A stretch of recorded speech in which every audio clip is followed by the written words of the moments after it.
आप तमाम लोग जानते हैं कि इस देश में संसद भवन के अंदर 2024 में एक संशोधन पेश करने की कोशिश की गई, एक बिल लाया गया जिसका नाम था वक्फ अमेंडमेंट बिल 2024। यानी कि वक्फ बोर्ड में जो चीजें हैं उसमें संशोधन करने की कोशिश की गई। बिल लाया गया, बिल सदन में पेश किया गया, लेकिन लोकसभा में वो बिल पारित नहीं हो सका। विपक्षी दल के लोगों ने एक मुस्त होकर के वोट उस बिल के खिलाफ दिया और कहा कि यह बिल सीधे तौर पर एक ऐसा बिल है जो हिंदुस्तान के संवैधानिक जो कहा सकता है नॉलेज है उसके खिलाफ है, संविधान के खिलाफ है। उसके बाद आपने देखा कि एक जीपीसी गठित की गई, ज्वाइंट पार्लियामेंट्री कमेटी।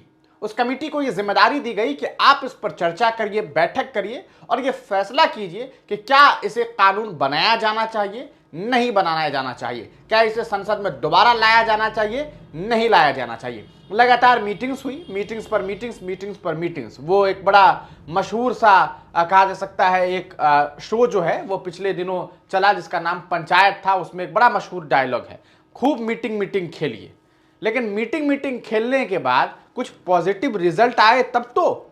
यहां कोई पॉजिटिव रिजल्ट नहीं आया। मीटिंग खत्म हो गई, सब कुछ खत्म हो गया और अंत में जेपीसी ने फैसला कर दिया कि ऐसा है कि यह बिल लाया जाना चाहिए, दोबारा से संसद में इस पर चर्चा होनी चाहिए और दोबारा इसे पेश किया जाना चाहिए।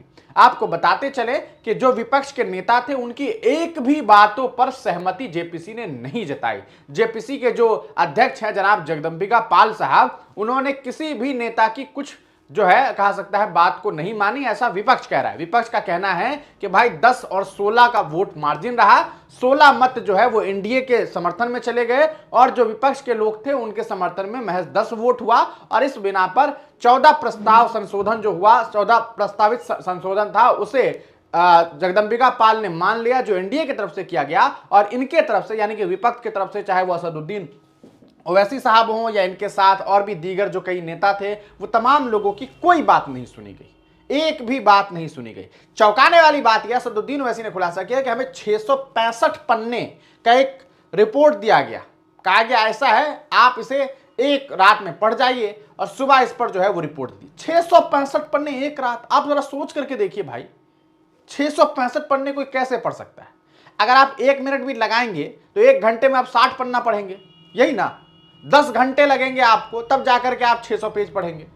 तो असदुद्दीन ओवैसी का कहना है कि हमने कोशिश की, हमने पढ़ा भी, पढ़ने के बाद हमने एक रिपोर्ट जो है वो दर्ज भी करा दी है, रिपोर्ट दे भी दी है और अगर ये बिल लाया जाता है संसद के अंदर तो हम फिर एक बार इसका विरोध करेंगे, जम करके विरोध करेंगे, हम इसका एहतजाज करेंगे क्योंकि ये पूरी तरीके से कानून के खिलाफ है, शरीयत के खिलाफ है, लॉ के खिलाफ है। हमारे साथ जो है नाइंसाफी बरती जा रही है। इस कानून के जरिए कहीं ना कहीं मुसलमानों के साथ जो है वो भेदभाव किया जा सकता है, उनके हक और हुकूक को छीना जा सकता है। असदुद्दीन ओवैसी ने साथ साथ ये कहा है कि अगर कल को संसद में ये लाया जाएगा तो हम इसके जम करके एहतजाज करेंगे और अगर जरूरत पड़ी तो हम इसको लेकर के आंदोलन भी करेंगे। क्या आप इस आंदोलन के लिए तैयार हैं? क्या आप ओवैसी के इस बयान से मुत्तफिक हैं? उनकी इस राय से आप सहमति जताते हैं? अपनी राय कमेंट सेक्शन में जरूर दीजिए।